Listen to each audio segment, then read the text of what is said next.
Welcome to Nurturing Young Minds. I'm Adam Schiff, and today we are diving into a question that really challenges everything we think about education in this digital age. Are the hours children spend on screens shaping their brains more than the lessons we meticulously plan? It's a big one, right? I mean, a visit to classrooms. I've seen such a striking contrast. You have students deeply engaged in collaborative digital projects, really working together, problem solving.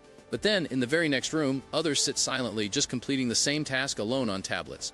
That contrast, to me, it raises a crucial point. Screens themselves aren't the enemy, not really. It's the context, the purpose, and especially the interaction around them that profoundly influences cognitive, social, and emotional development. For educators and parents, the challenge really is to move beyond simply measuring time and instead focus on meaningful engagement, guided reflection, and truly observing how children respond emotionally and socially to these digital experiences. The conversation we're about to have asks us to question the best practices in digital learning and consider how we can actually leverage technology to genuinely nurture young minds. Yenti, thank you so much for joining us. Thank you, Adam. It's an absolute pleasure to be here, and I couldn't agree more with your framing of this. You hit the nail on the head. What matters isn't necessarily how long children spend online, but how they engage, how they reflect, and how they interact with digital media. In my work supporting children and families at Lurie Children's Hospital and in schools, I've observed something quite profound. Screens often act as mirrors. They reflect and reveal emotional states, rather than being the sole cause of harm, which is often the default assumption. That's a powerful way to put it, Yenti. Screens as mirrors. Can you elaborate on that a bit? Because I think many parents and educators instinctively see screens as a potential source of problems, not necessarily a reflection of underlying issues. Absolutely. Think about it this way. If a child is feeling lonely, they might seek connection through social media. If they're feeling frustrated, a challenging video game might become an outlet. Or if they're struggling with self-esteem, they might look for validation online. The screen isn't causing the loneliness or frustration, it's providing a platform for those emotions to manifest or be addressed, sometimes positively, sometimes less so.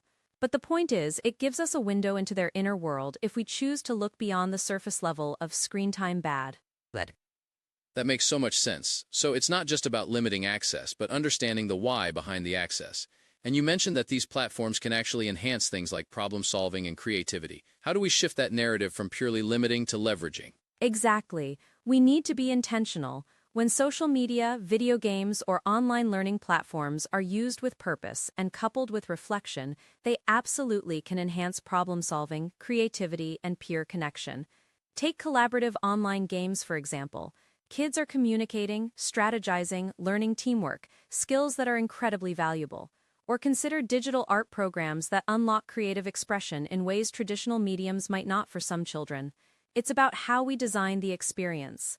Experts like Dr. Alicia Montgomery, for instance, highlight the undeniable importance of social interaction for brain development. And guess what? Digital spaces can foster incredible social interaction if guided properly. Educational technology specialists also stress that the tools themselves are neutral, they're just instruments. Their impact depends entirely on their purposeful design and the guidance we provide. We can't just hand a child a tablet and expect magic. We need to be there, guiding them through it, reflecting with them. That's a fantastic point, Yenti. The neutrality of the tool. It's so true. A hammer can build a house or it can cause harm. It's all about how it's used. So for educators and caregivers listening, what are the actionable steps? How do they move from this understanding to actually implementing it in their daily lives, in their classrooms or homes? The actionable step is really to observe digital activity closely. Instead of just setting a timer, sit with your child or student. Watch what they're doing, ask questions. What are they learning? How does this make them feel? We need to integrate guided discussions about both the learning and the emotions involved. If they're playing a game, ask them about the strategies they're using, how they're collaborating, or what challenges they're overcoming. If they're on social media, discuss the content, the interactions, and the impact of digital footprints. And perhaps most importantly, we need to actively create collaborative experiences. Turn screen time into opportunities for growth. This could mean working on a digital presentation together for school, co-creating a story using an app, or even playing a multiplayer educational game with a sibling or friend. It shifts the dynamic from passive consumption to purposeful development.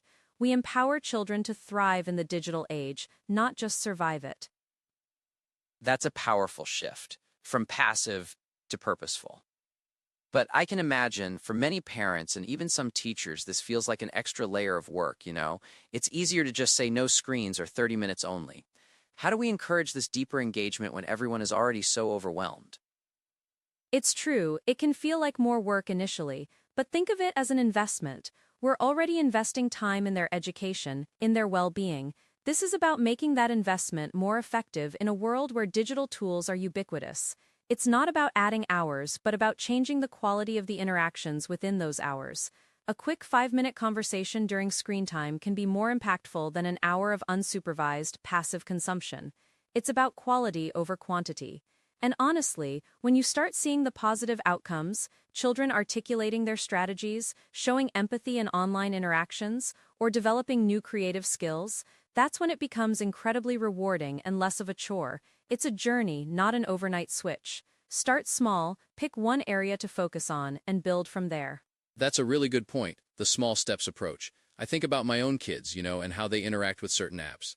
Sometimes I catch myself just saying, put that down, but then I think, what if I ask them what they're building in Minecraft, or how they solved that puzzle? And suddenly, it's not just screen time, it's a shared moment, a learning opportunity. And honestly, I learn a lot from them too about how these digital worlds work. Exactly. It fosters connection, which is vital. And when you engage with them, you're not just monitoring, you're co-creating. You're teaching them critical thinking, digital literacy, and even emotional regulation in a practical context.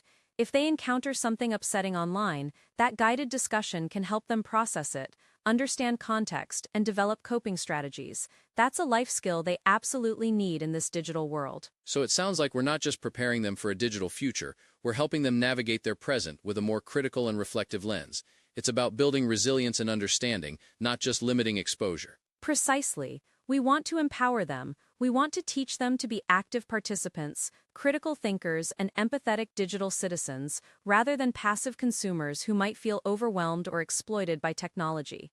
By rethinking engagement, we move away from fear-based approaches and towards a hopeful, empowering vision for children in the digital age. It's about harnessing the incredible potential of these tools for genuine growth and development. Yenti, this has been an incredibly insightful conversation. You've given us so much to think about, from screens as mirrors to shifting from passive consumption to purposeful engagement. It's clear that the future of nurturing young minds in the digital age isn't about shunning technology, but about embracing it with intention, guidance, and a whole lot of conversation. Thank you for sharing your expertise. Thank you, Adam. It's been a truly wonderful discussion. I hope it encourages listeners to look at screen time with new eyes.